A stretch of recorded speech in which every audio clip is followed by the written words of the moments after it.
না, একদার তৃণমূলের গুন্ডা বাহিনী, আরেকদিকে পুলিশের সক্রিয় সহযোগিতায় সেদিনকে আমাদের কাউন্টিং এজেন্টদের ওখান থেকে জোর করে মেরে ওই ঘর থেকে বের করে দেওয়া হয়েছিল। হারা ক্যান্ডিডেট যারা জেতেনি তাদেরকে সেখানে জেতানো হয়েছিল।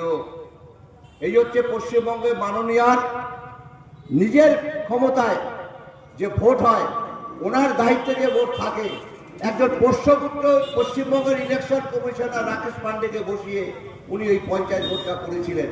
বিরোধীদের নমিনেশন পর্যন্ত দিতে দেয়নি। দুর্ভাগ্য মমতা ব্যানার্জির।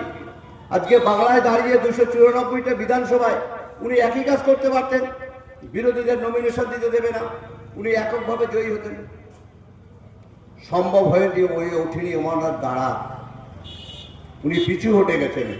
ওনার পক্ষে, ওনার বিরুদ্ধে যে জনমত, যে জনস্রোত চলছে, বাংলার মাটির থেকে উনি যেবার নির্বাসিত হবেন, সেটা পরিষ্কার জলের মতো গ্রাম বাংলার মা বোনেদের কাছে এই বার্তা পৌঁছে গেছে যে এই তৃতীয়বারের জন্য আর চতুর্থবারের জন্য আর মমতা ব্যানার্জি ক্ষমতায় ফিরছেন না। সমস্ত জায়গায় বুথে বুথে ভয় ভীতি, বোমা, মেশিন, রিভলভার, যখন পারে না তখন পুলিশের সহযোগিতা নিয়ে সেই বাড়িতে পুলিশ টর্চার করেন এই মমতা ব্যানার্জি।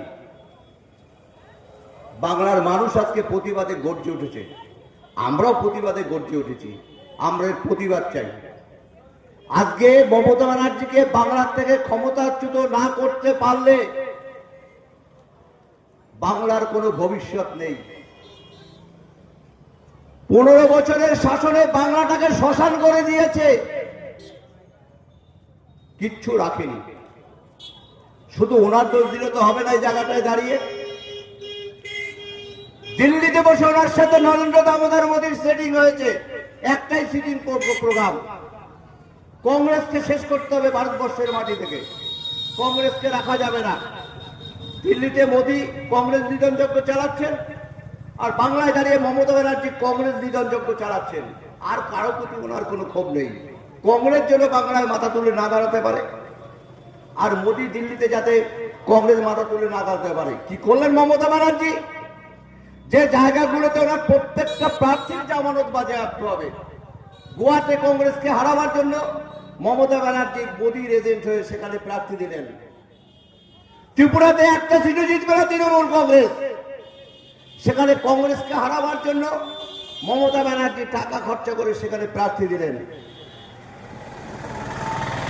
মণিপুরে একটা প্রার্থীও জিতবে না, সেখানে দাঁড়িয়ে কংগ্রেসকে হারানোর জন্য মমতা